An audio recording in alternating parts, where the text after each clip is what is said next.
Hello everyone, চলে এসেছি নতুন একটা ভিডিও নিয়ে। তো চলো আজকে আমাদের গোলাপি পরীর জন্মদিনের ভিডিও শেয়ার করি। এদিকে বেলুন ফুলাতে ফুলাতে ফেটে গেছে বলে আর একজন নিনজা টেকনিকে বেলুন বানিয়ে নিয়েছে।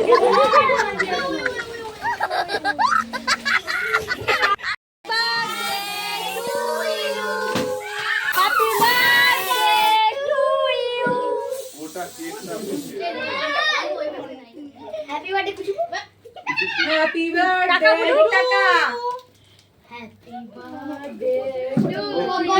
তারপর তো কেক কাটিং হয়ে গেল।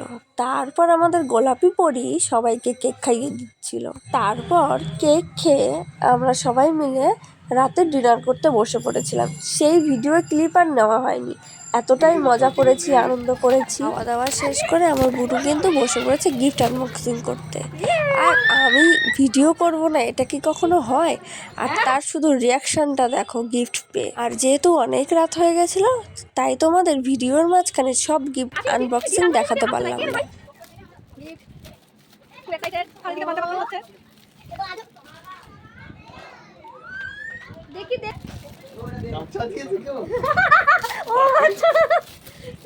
আর এদিকে গিফট আনবক্সিং করতে করতে বুনু বলছে, আমি তো পুরো হাঁপিয়ে গেছি। ভূত ভূত বলতে এখানে বুনু তার জামাইবাবুকে ভালোবেসে ভূত বলেই ডাকে, আর তাতে তার জামাইবাবু ভীষণই খুশি হয়। তো এই ছিল আমার ভিডিও, কেমন লাগলো জানিও। বাই, ভালো থেকো, সুস্থ থেকো সবাই।